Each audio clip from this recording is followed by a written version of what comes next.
ცოტა უფრო მეტი რო გითხრათ რა მოიწევს. აიურვედა არის სანამ ის სხვა მედიცინა არ არსებობდა 6000 წლის წინ.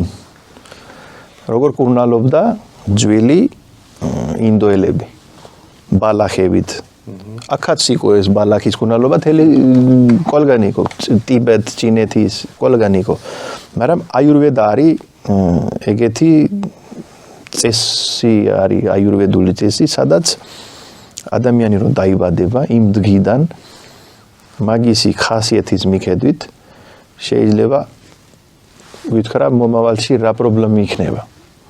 წინას რა პრობლემა იქნება, დღეს შეიძლება უთხრა ადამიანს მომავალში რა პრობლემა იქნება და მაგი კურნალობა როგორ შეიძლება გააკეთო. როგორ რის საფუძველზე როგორი?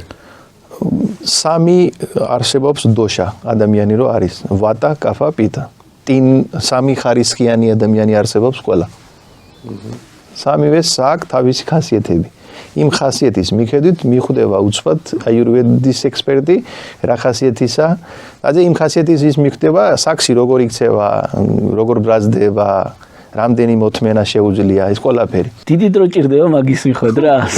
დაძე მარტო აი ქელის დარტყმა, ესე რომ დავიჭიროთ, ქელის დარტყმა შეიძლება შიგნით რასი.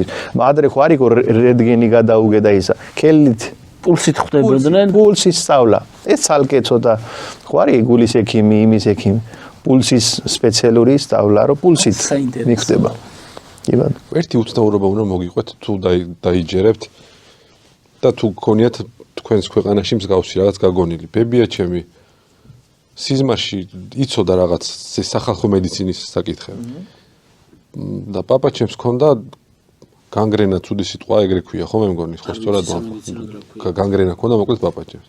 ექიმებმა ვერ უშველეს და ბებია ჩემი ერთ დღეს გაიღვიძა სიზმარში ვნახეო რაღაც წამალი მასწავლა ვიღაცამო.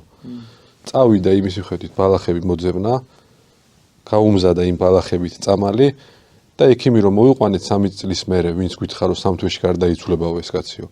გაგულანძღა რომ არ მჯერა რომ ეს კაცი ცოცხალია მაშინ და ფეხი ქონა აბსოლუტურად მორჩენილი სიზმარში ნასწავლი წამლით. რატო არ გასწავლა? ხო და არ ესე გამოფთხილესო თუ არ ვიცი მე ძალიან მიჭირს დაჯერება. არავის არ უთხრაო მაგრამ არის ეგეთი შემთხვევები იქ ჩვენთანაც რომ ერთმა იცი. ხო. ის რომ ყდება ვიღაცას ასწავლით ერთს და იმ ერთმა იცის ეს ეგეთი ამ შემთხვევაში ეძახიან თუ მეორეს უთხრა უკვე აღარ იმუშავს ის